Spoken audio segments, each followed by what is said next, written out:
Bonjour, aujourd'hui je vais vous montrer comment réaliser cette boîte que j'ai nommée tout en un, car elle est réalisée avec un seul morceau de papier et des plis. J'ai préparé ma table, je vous montre la première boîte que j'ai réalisée avant l'atelier pour vous confirmer qu'elle n'est qu'un seul morceau de papier et de nombreux pliages. Le modèle est simple à réaliser, je vais vous montrer évidemment comment la réaliser, mais donc vous voyez, on peut aussi bien la démonter que la remonter très facilement. Bien évidemment, elle sert à offrir un petit cadeau, et si vous avez besoin de vous déplacer, vous pouvez les amener à plat pour ne pas les abîmer et les monter au dernier moment pour y glisser vos cadeaux. Le modèle que je vais réaliser devant vous est dans le papier sous l'écume et je vous montre le plan de montage qui sera aussi accessible sur mon blog. Donc nous allons marquer les plis avec le coupe-papier. La feuille fait 14 sur 21 cm et dans les 21 cm, nous allons marquer des plis à 8, 9,5, 17 et 18,5. On fait un quart de tour en mettant les 8 premiers centimètres vers le bas. On va couper sur une épaisseur de 1,5 de 0 à 9,5 en hauteur, puis de 17 à 21 cm sur les deux côtés.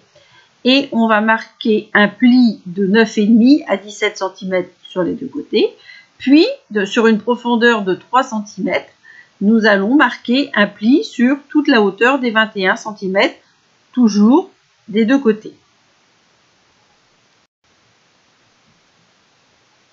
Avec les ciseaux, nous allons supprimer les parties que l'on a coupées en haut et en bas des feuilles sur les deux côtés.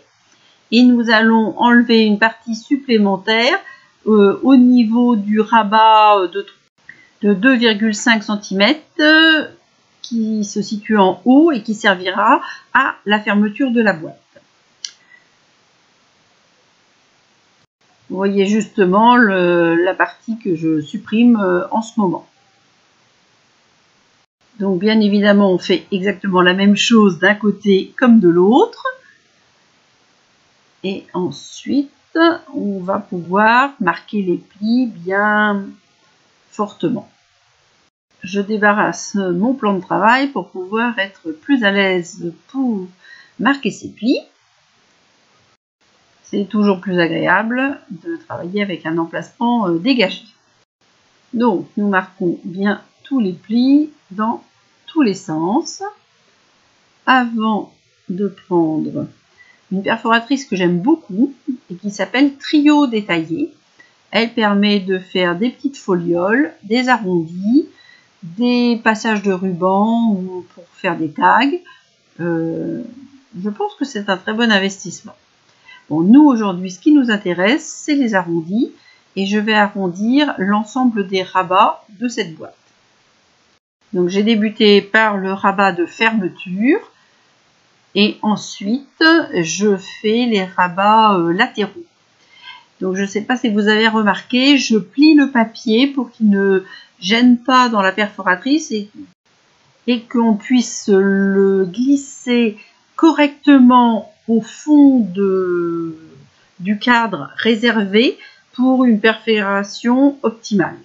J'aime bien avoir des jolis arrondis et si on ne place pas bien le papier dans le cadre réservé, on n'obtient pas forcément un arrondi réussi. Donc maintenant, nous allons plier en diagonale sur les petits carrés par rapport au carré central, les 4, on va dire, angles, un pli en diagonale vers l'extérieur qui va nous permettre d'effectuer les plis et de constituer la boîte. Ces 4 petits plis seront pliés à l'inverse vers l'extérieur, c'est-à-dire à l'inverse des plis de constitution de la boîte.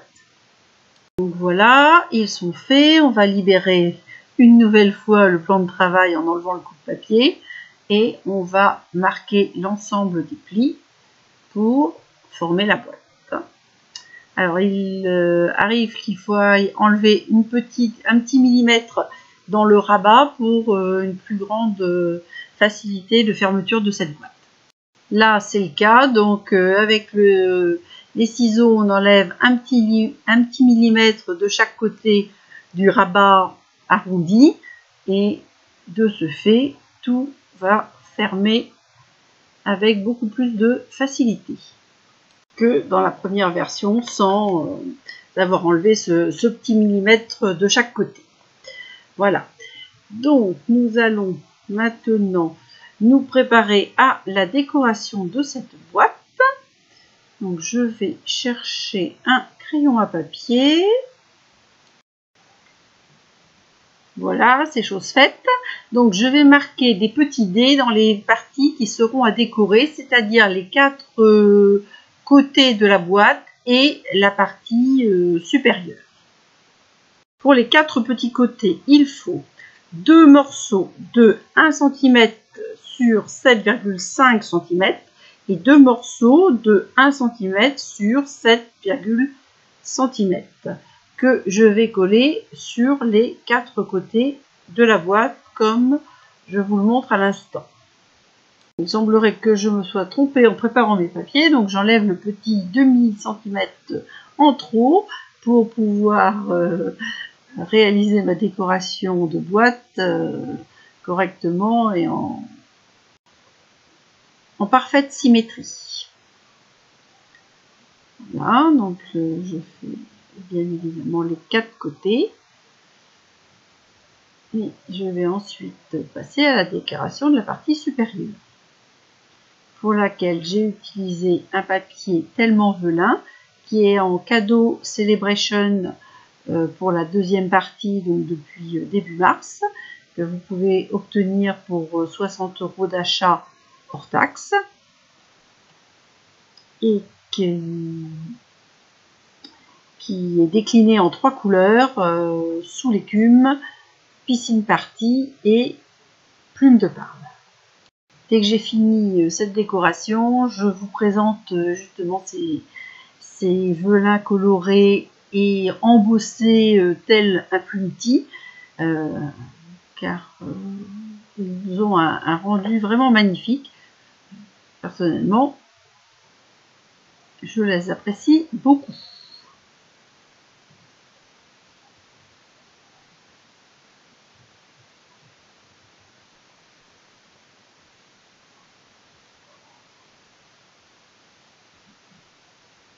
Alors voilà comme prévu en détail les velins, avec en premier le piscine party, en seconde position le sous l'écume et pour finir le plume de Parme. Je vous les présente sur un fond blanc pour que vous ayez un meilleur rendu de la couleur. Donc on revient à la finition de la boîte avec ce velin sous l'écume que je vais donc coller avec l'éponge pour ne pas laisser de traces de colle.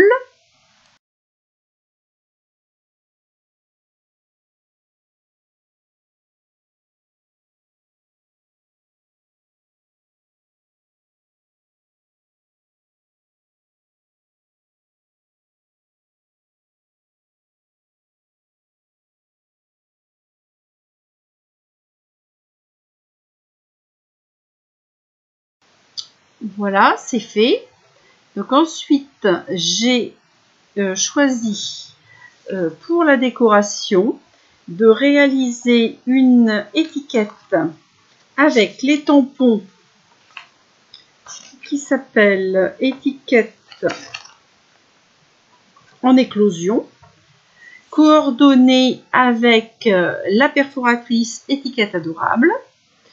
Et sur cette étiquette, j'ai rajouté les petits mots juste comme ça, qui viennent du même lot de tampons Celebration étiquette en éclosion, ainsi que la montre et les clés qui viennent d'un autre set de tampons cadeau Celebration, nommé Well Dressed, et qui permet de faire des cartes masculines ce qui change un petit peu et qui donne un bon résultat.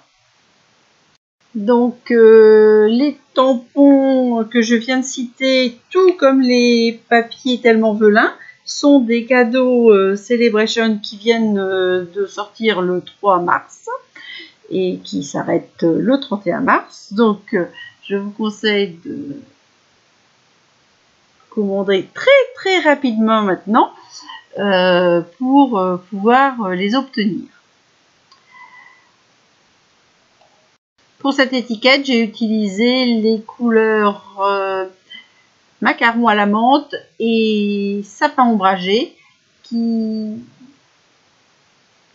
que je trouve bien coordonnées par rapport au papier sous l'écume. Donc voilà ma petite boîte terminée. Je vous remontre